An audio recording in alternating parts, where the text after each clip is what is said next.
Welcome back to the course of chemical crystallography. In last few lectures, we were discussing about the theoretical aspects behind the data reduction. As you already are aware that a raw data, which is nothing but a set of images which was recorded using some two-dimensional area detector, and those images contain the X-ray intensity from the diffracted beams coming out of a given crystal. So, whenever a diffracted beam meets the detector, it creates a signal there, and that signal is just the raw intensity, which has to be corrected for various factors. As you have already learned that we need to do a correction for the incident beam intensity. Depending on beam intensity, the diffracted beam intensity will vary. Then we have learnt about the exposure time and its effect. Then we have discussed about the Lorentz and polarization corrections in the previous class.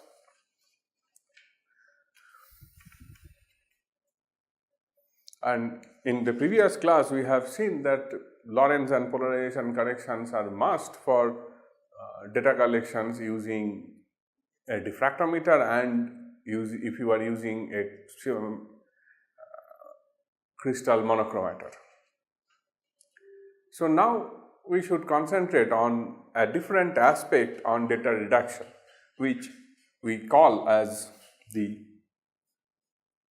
absolute scaling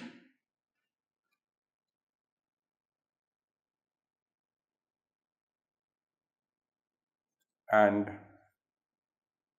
the effect of temperature factor.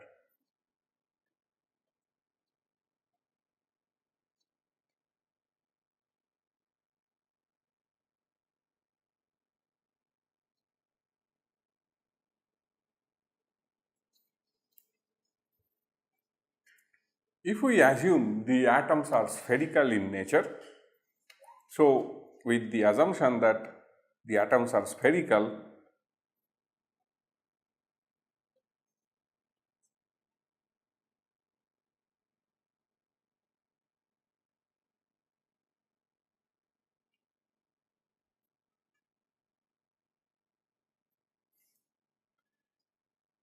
the scattering factor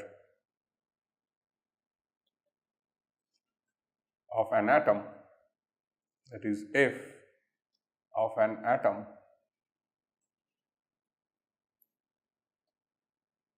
varies with sin theta by lambda in the following fashion, as you already know.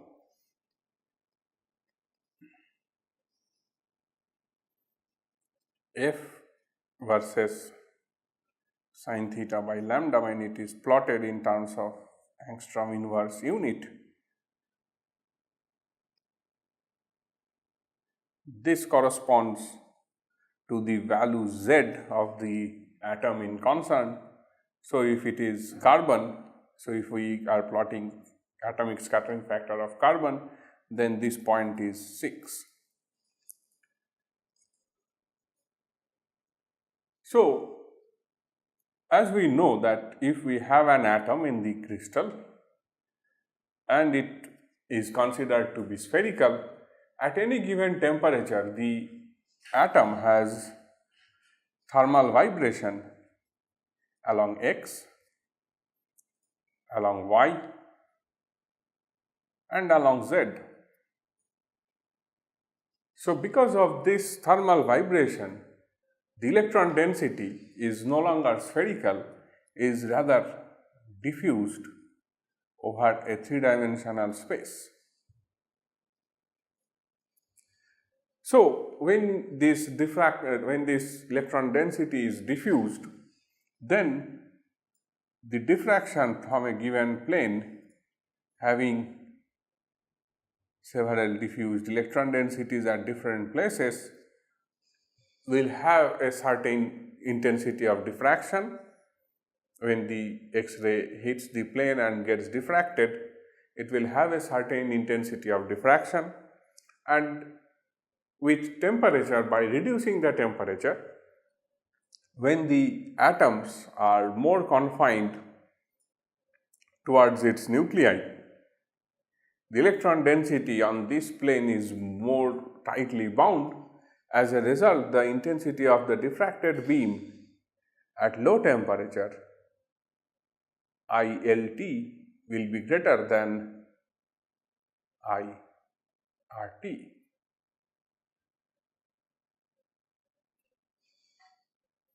So, this effect has to be incorporated in the expression for the actual scattering factor F of any atom.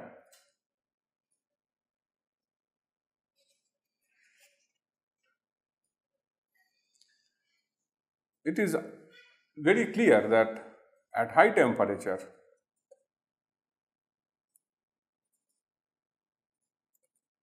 these vibrations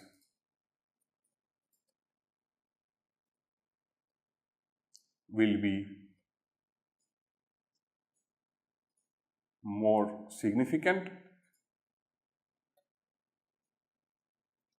and hence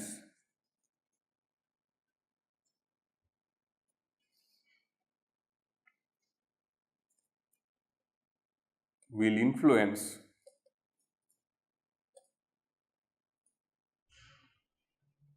the diffracted intensity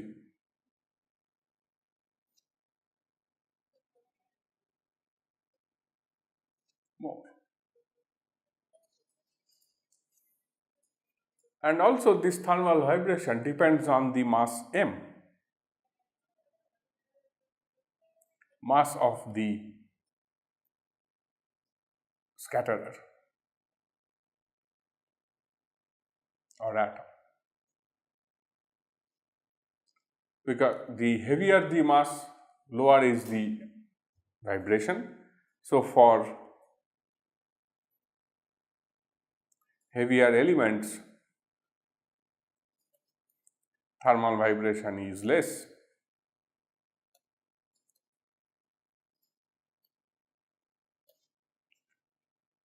and for lighter atoms,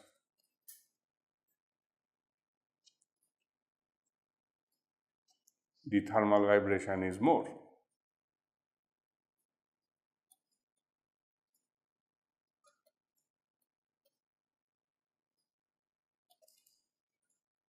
And then also depends, the thermal vibration depends on how an atom is bonded in a molecule. Suppose if we have an aromatic ring with 6 carbon atoms with alternate single and double bonds, they are more tightly bound to each other. They have constraints in their bond length and bond angles. As a result, the thermal vibration for every individual carbon on aromatic ring is restricted, while if you have an hexane chain having 6 carbon atoms, they all have a fixed bond length, but they have a flexible bond angle which can change, and you can rotate the bond without breaking or making a new bond. So, these bonds are more flexible. As a result, it is possible that these atoms can vibrate more freely compared to the other one. And then in case of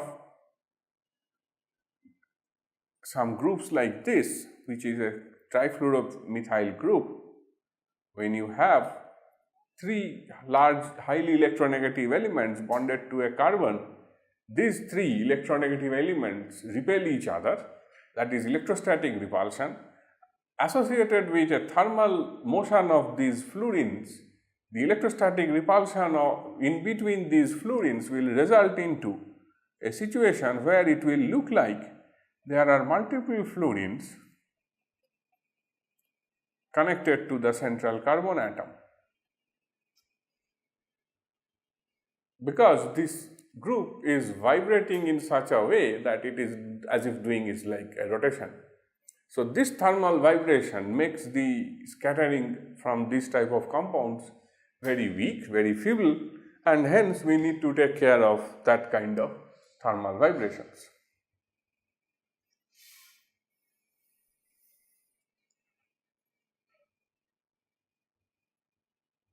So the effect of thermal vibration is to reduce the scattering power of an element, mostly lighter elements, and hence the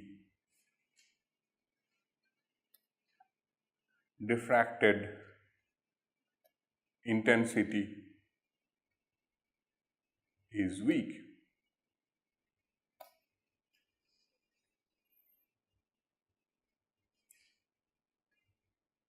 The result of thermal vibration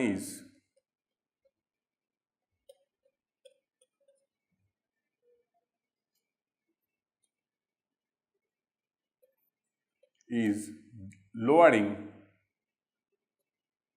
of scattering factor,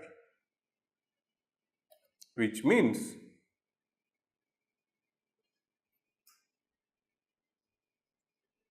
if this is the scattering factor curve for an element without the thermal vibration, the same atom would have a scattering factor varying like this with thermal vibration.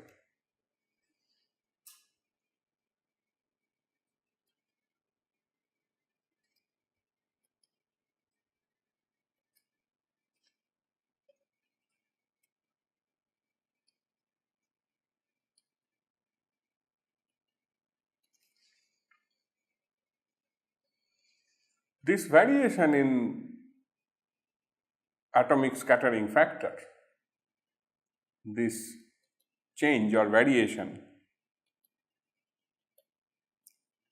in atomic scattering factor is given by e to the power minus b sine square theta by lambda square, where b is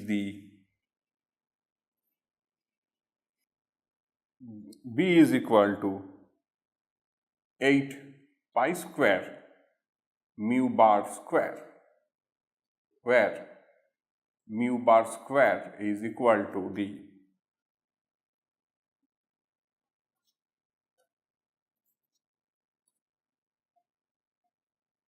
mean square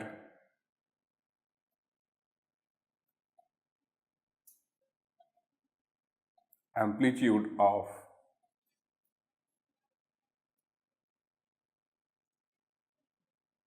atomic vibration. So the actual F is equal to F observed multiplied by e to the power minus b sine square theta by lambda square.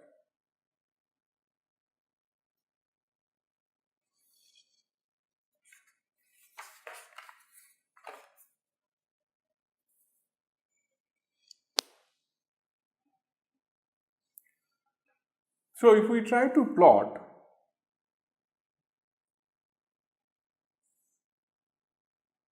e to the power minus b sine square theta by lambda square versus sine theta by lambda in angstrom inverse unit, we would get a straight line when b is equal to 0. When b is 2, we get a line like that. When b is 4, it is more severe, and when b is 8, this decreases significantly. As a result, the corresponding plot for atomic scattering factor F with sine theta by lambda plotted in angstrom inverse unit should look like this. This top plot is without the thermal vibration, that is when b is equal to 0.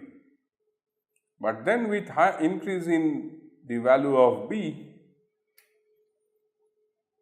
this curve reduces quickly. That means the atomic scattering factor of the element reduces significantly with larger and larger value of b.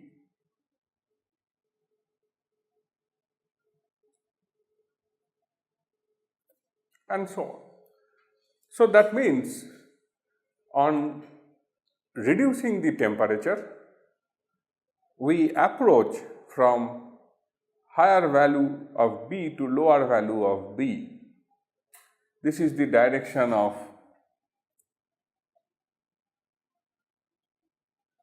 lowering the temperature T. So when you lower the temperature, the mean square displacement of every atom decreases. As a result, the atomic scattering factor reaches its actual value when there is no thermal vibration. So this correction has to be incorporated for each and every reflection in a particular data when we are collecting at a given temperature.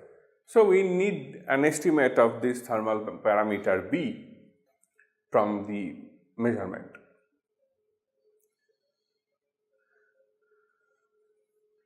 Now we need to define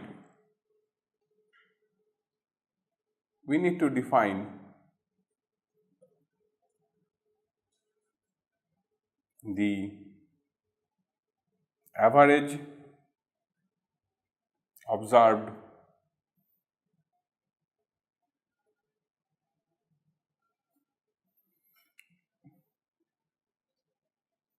intensity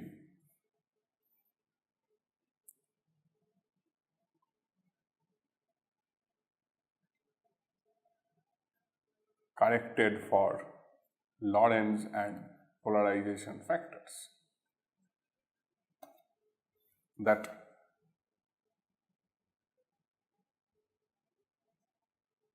I rel is equal to the average of F relative square. So if you have an unit cell with n atoms,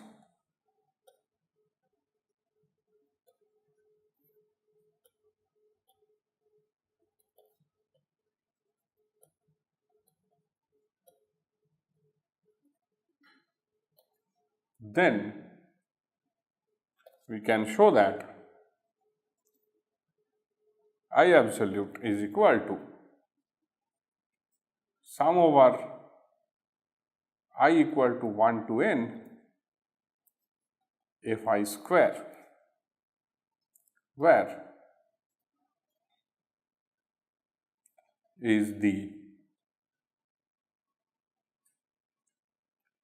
theoretical average intensity. And this IABS depends on the atoms present and number of such atoms present.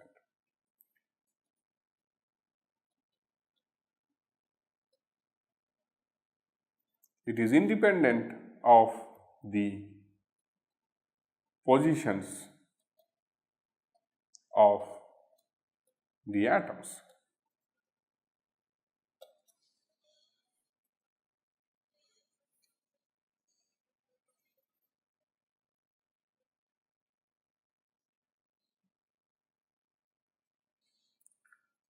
So, the ratio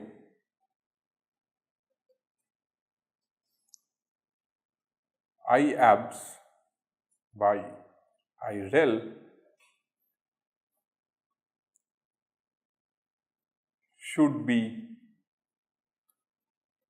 defined as the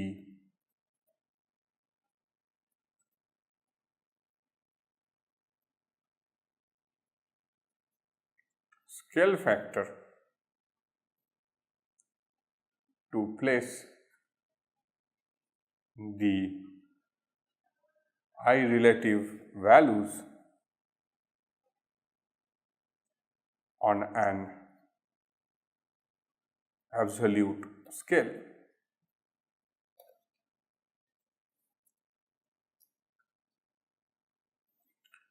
But we have few problems. Number one, Fi are not same, and by means same, that is not same over the range of sin theta by lambda. It is dependent on sin theta by lambda. So, I abs also varies with sin theta by lambda.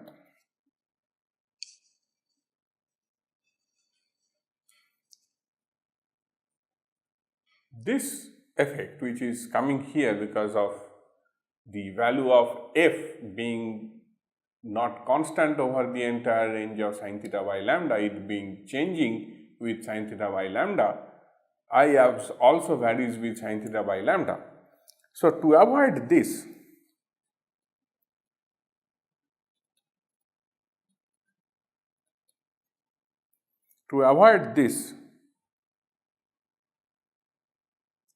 we divide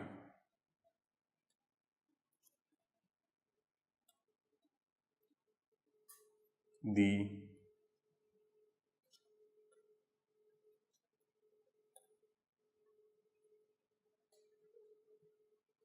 Ewald sphere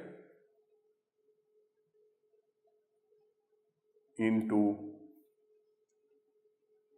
small infinite shells such that the value of Fi do not change within a shell.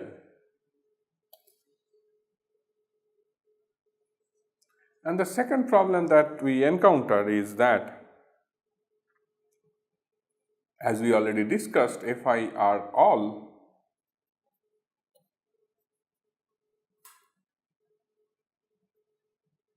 influenced by the thermal motion. So, actually what we should write for I abs average as the sum over I equal to 1 to n FOI square e to the power minus 2b sin square theta by lambda square.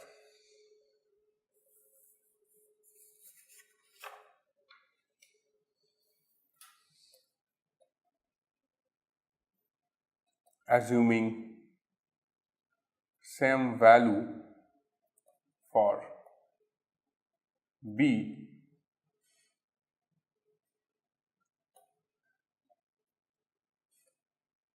of V for all the atoms.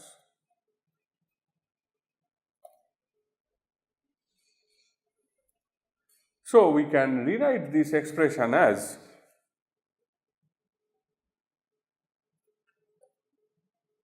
e to the power minus 2b sine square theta by lambda square into sum over I equal to 1 to n FOI square. So now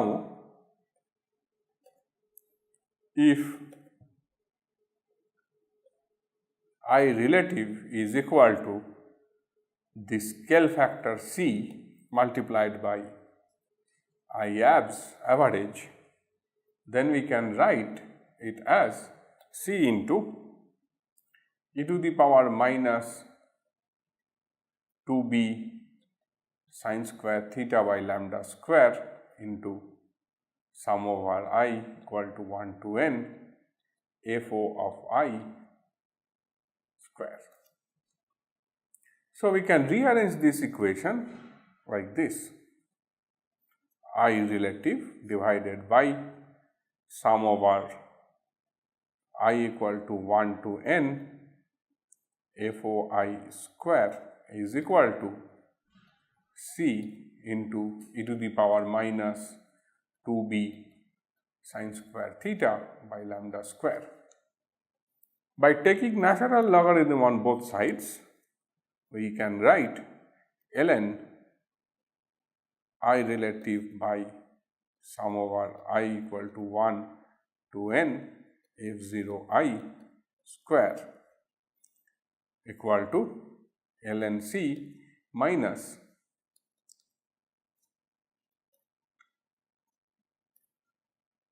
to be sine square theta by lambda square. So now if we try to plot the left hand side as y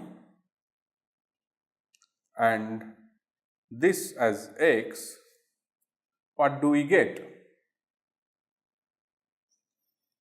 On y axis we are plotting ln I relative by sum over I equal to 1 to n FOI square versus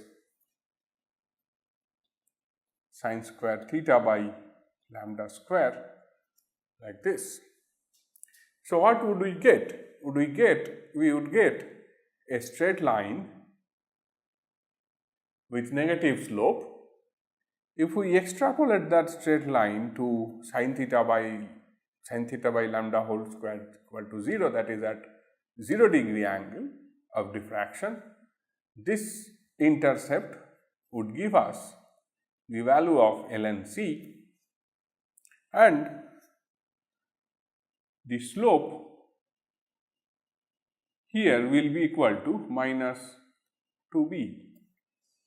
So we can then calculate both the scale factor and the temperature factor from this measurement. So if you write this in this manner now, I relative is equal to C I abs. So I relative is nothing but mod of F relative square is equal to constant C mod of F abs square, which means amplitude F abs equal to 1 by root over C F relative, which we can rewrite as K into F relative.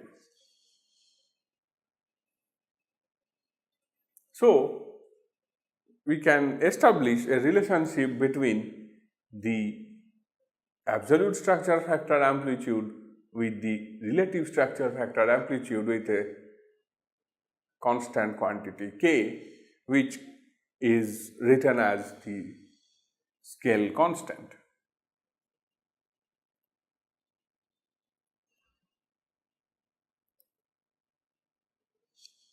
So, this is how we can get the value of the absolute structure factor amplitude from the relative values using a scale constant for a given data. So, this method of scaling is applied in a data reduction program, and then we generate this plot which is called the Wilson plot.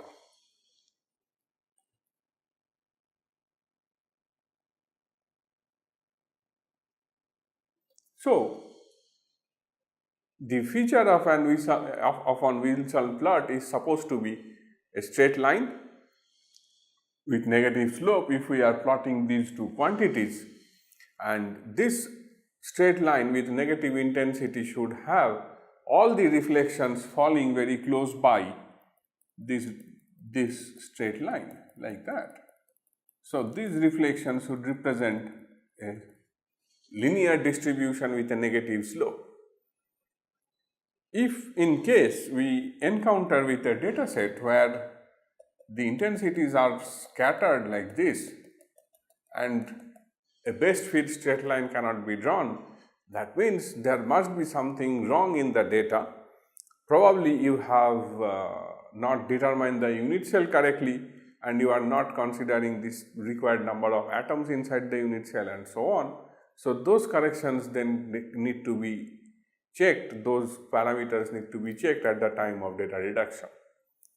So, this is how we can handle a raw data and try to process it for the next step, which will be the determination of symmetry, whether it is having a centrosymmetric distribution or a non-centrosymmetric structure, or whether it has a two-fold or a mirror plane. So, these things we will discuss in the next class.